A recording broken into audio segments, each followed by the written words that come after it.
السلام عليكم ورحمة الله تعالى وبركاته. بعد الصلاة على النبي عليه الصلاة والسلام، كنتمنى هذا الفيديو هذه الوصفة ينالوا الإعجاب ديالكم. وصفتنا اليوم إن شاء الله عبارة عن مقيلة ديال كواري ديال السردين بواحد لاصوص اللي كتجي رائعة. نتمنى تعجبكم الوصفة ديال اليوم، ولا عجباتكم ما تنسونيش من لايك والاشتراك في القناة والبارطاج مع الأهل والأصدقاء. ونبداو على بركة الله بالمقادير وطريقة التحضير.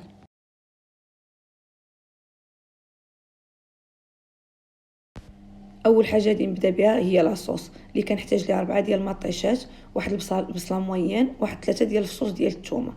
انا كما غادي تشوفوا معايا، فانا كنقطعهم وكنطحنهم مزيان. الا كان عندك الهاشواغ ولا الكاس ديال مولينيكس ولا اي ماكينه اللي عندك كطحن مزيان، فانتم كطحنوها بحالي كما شفتوا معايا، وكنوضعها في المقلاة.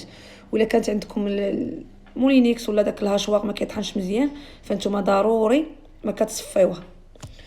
انا هنايا كما كتشوفوا معايا، فانا ضفت هنايا الملحه، وغادي نضيف الفلفل الاسود، وغادي نضيف التحميره.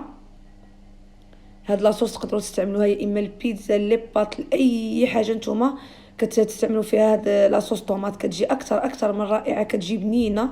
اي حاجه كتستعملوها فيها فهي كتجي معلكه. هانتوما جربوها على حسابي، ما غاديش تندموا.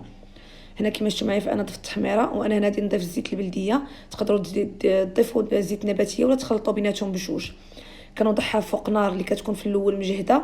من بعد ما كدوز واحد 5 دقائق، فانا كنقص ليها وكنخليها على الاقل واحد 30 دقيقه على نار اللي هي مهيله.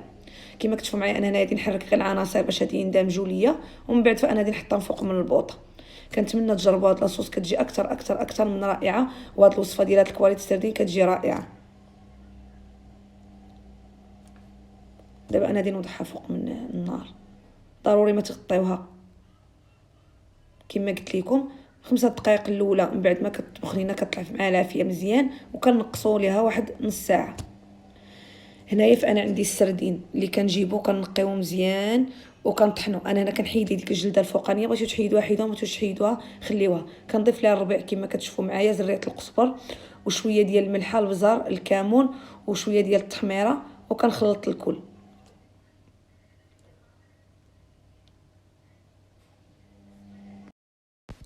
هنا كما كتشوفوا معايا، من بعد ما طابت لاصوص كما غادي تشوفوا معايا القوام ديالها كيفاش كتجي. ها نتوما كما كيبان لكم كتجي رائعه، كتجي معلكه.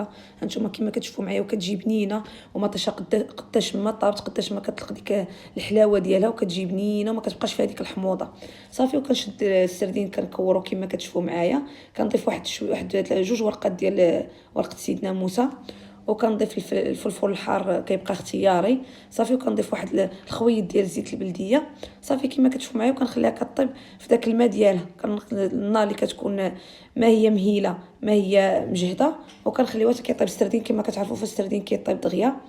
وهانتوما كما كتشوفوا معايا، راه كتجي اكثر من رائعه، كتجي معلكه بنينه. كنتمنى تجربوها، ولا جربتوها ما تنسونيش من لي لايك والاشتراك مع الاحباب والاصدقاء. والى فيديو قادم ان شاء الله.